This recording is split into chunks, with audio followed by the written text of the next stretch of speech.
Μία άλλη αντιμετώπιση διαγνωστικής φύσεως είναι, την οποία εφαρμόσαμε για πρώτη φορά στην Ελλάδα πριν από 8 χρόνια, είναι η μέθοδος της έκκλησης των εκφορητικών πόρων ή άλλος ντάκταλαβάς, όπου με ένα ειδικό σετ καθετεριάζουμε την θηλή στο σημείο από που εξέρχεται το παθολογικό έκρημα και γίνεται ένα test pub παίρνοντας κύτταρα, πολλές χιλιάδες κύτταρα από το συγκεκριμένο πόρο από όπου εξέρχεται αυτό το υγρό. Μπορούμε λοιπόν να έχουμε ένα αξιόπιστο δείγμα, το οποίο αποστέλλεται στον κυτταρολόγο και μας δίνει την απάντηση εάν είναι παθολογική ή τι άλλο είδους κύτταρα υπάρχουν μέσα.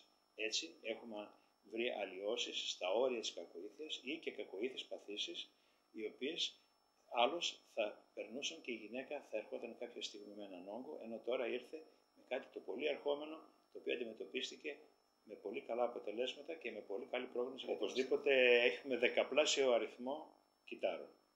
Απλώς όταν μία ασθενής πηγαίνει σε έναν γιατρό με ένα έκρημα θηλής, η άμελξη της θηλής μπορεί να δώσει ορισμένα κύτταρα από το τελευταίο εκατοστό του μαστού.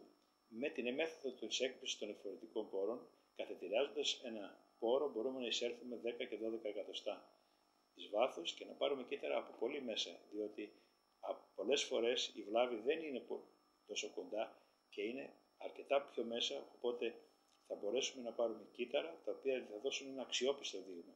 Έτσι, αυτό θα γίνει μια ειδική επεξεργασία, θα γίνει η κυτταρολογική του εξέταση και έτσι θα έχουμε οπωσδήποτε ένα πολύ μεγάλο αριθμό κυττάρων και το δείγμα μας θα είναι πολύ πιο αξιόπιστο. Αυτό το κάνετε στο ιατρείο σας ή σε κλινική? Μπορεί να γίνει και στο ιατρείο, σε επίπεδο ιατρείου.